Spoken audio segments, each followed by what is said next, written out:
The Times goes on, quote, the iconography of these groups, including a skull and crossbones patch worn by concentration camp guards and a symbol known as the Black Sun, now appears with some regularity on the uniforms of soldiers fighting on the front line, including soldiers who say the imagery symbolizes Ukrainian sovereignty and pride, not Nazism.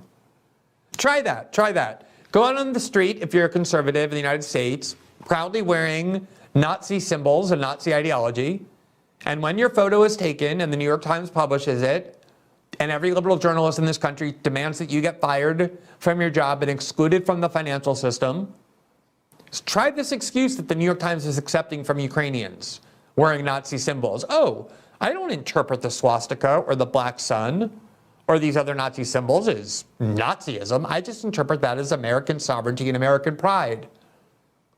Let me know if that works out, or if the New York Times is sympathetic to that claim when it comes from conservatives in the United States or in the West, as opposed to the Ukrainian battalion Joe Biden is dead set on arming into for all of eternity, it seems.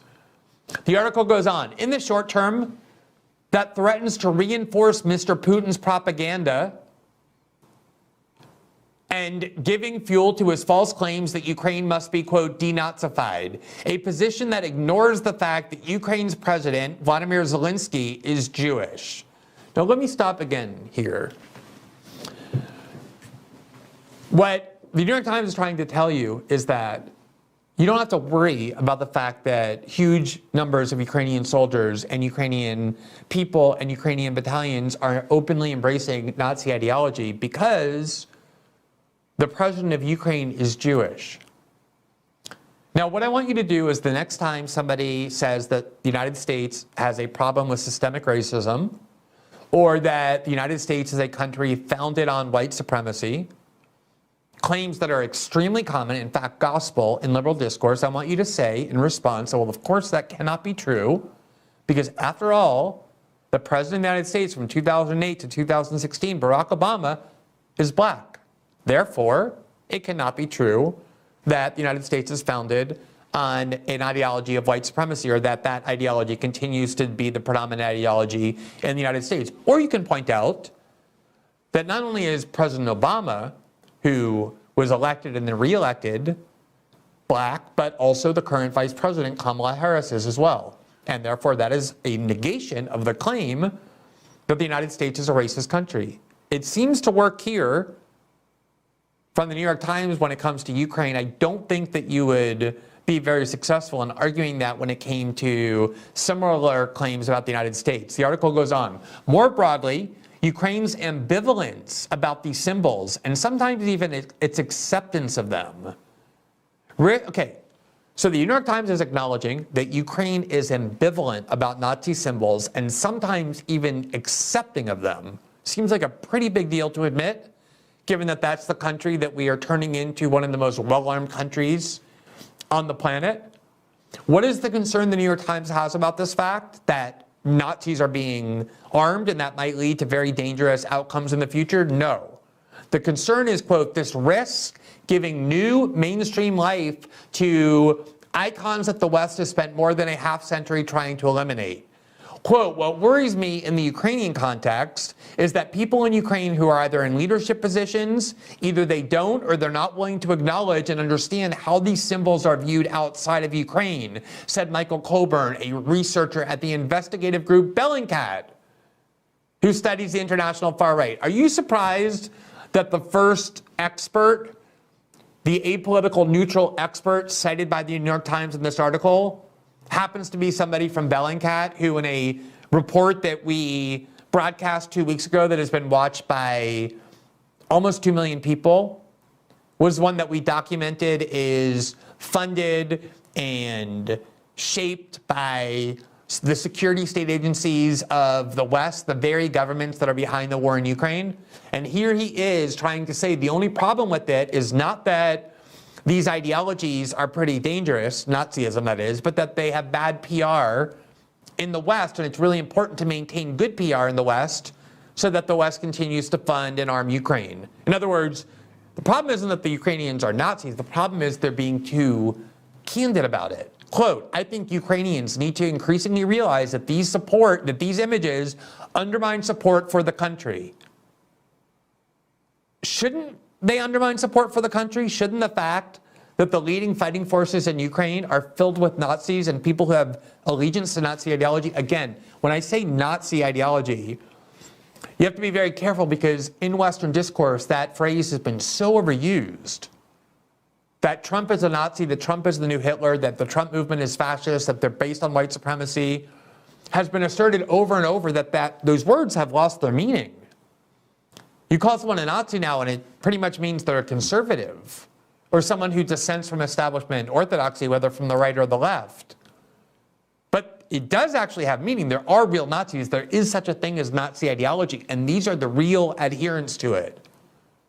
And the only problem, according to the New York Times and their partners at Bellingcat, is that it creates bad PR for Ukraine. It's important to keep good PR from Ukraine so we can keep weaponizing them and funding them. So far, the New York Times says, the imagery has not eroded international support for the war.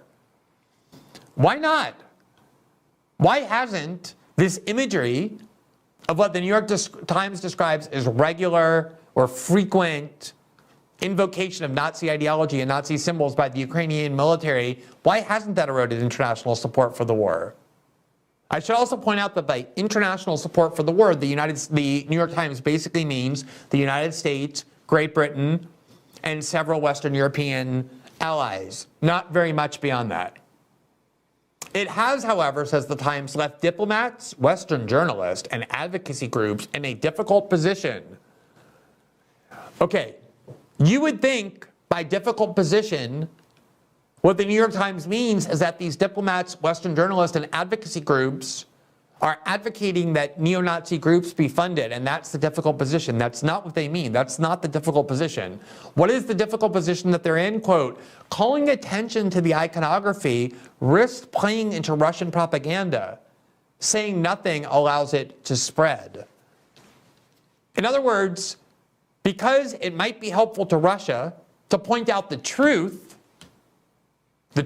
which is what journalists, above all else, are supposed to reveal so that you can decide what policies you support. Because that might help Russia, journalists are in a difficult position about whether or not they should admit these facts. This is the part that is most mind-blowing. Even Jewish groups and anti-hate organizations that have traditionally called out hateful symbols have stayed largely silent. Privately, some leaders have worried about being seen as embracing Russian propaganda talking points. Now, the ADL, the Anti-Defamation League, used to be very open about the fact that they regarded the Azov Battalion as an extraordinarily menacing neo-Nazi group. They said it over and over, and now suddenly, because pointing that out might undermine the agenda of the US security state, groups that ostensibly exist to defend the Jewish people from anti-Semitism, but which in fact are really about advancing the interests of the Democratic Party, will no longer denounce actual neo-Nazi groups or raise concerns about arming them, because to do so would undermine Joe Biden's policy. Now, in case you think this is just some isolated cases of Twitter trolls on Ukraine, on Twitter or elsewhere, the New York Times says, in April, Ukraine's defense ministry posted a photo on its Twitter account of a soldier wearing a patch featuring a skull and crossbones known as the Totenkopf, or death's head. The specific symbol in the picture was made notorious by a Nazi unit that committed war crimes and guarded concentration camps during World War II. The Ukrainian Defense Ministry posted a photo glorifying soldiers wearing the exact symbols that Nazi units wore while they committed war crimes and guarded concentration camps during World War II. The patch in the photograph sets the Totenkopf atop a Ukrainian flag with a small number 6 below. That patch is the official merchandise of Death in June, a British neo-folk band that the Southern Poverty Law Center has said produces, quote, hate speech that exploits themes and images of fascism and Nazism. So you see all the ingredients for what normally gets people destroyed are all present. Now here's the tweet from the Defense Ministry of Ukraine, and there you see the photo with, unfortunately, what happened to be Nazi imagery, and Nazi symbols, the Totenkopf specifically, they ended up deleting it because it's kind of embarrassing that Nazi ideology and Nazi symbols are so pervasive in the Ukrainian military, the military that the United States government with your money is funding and weaponizing and arming, that they don't seem to be able to find photos of soldiers that don't have them.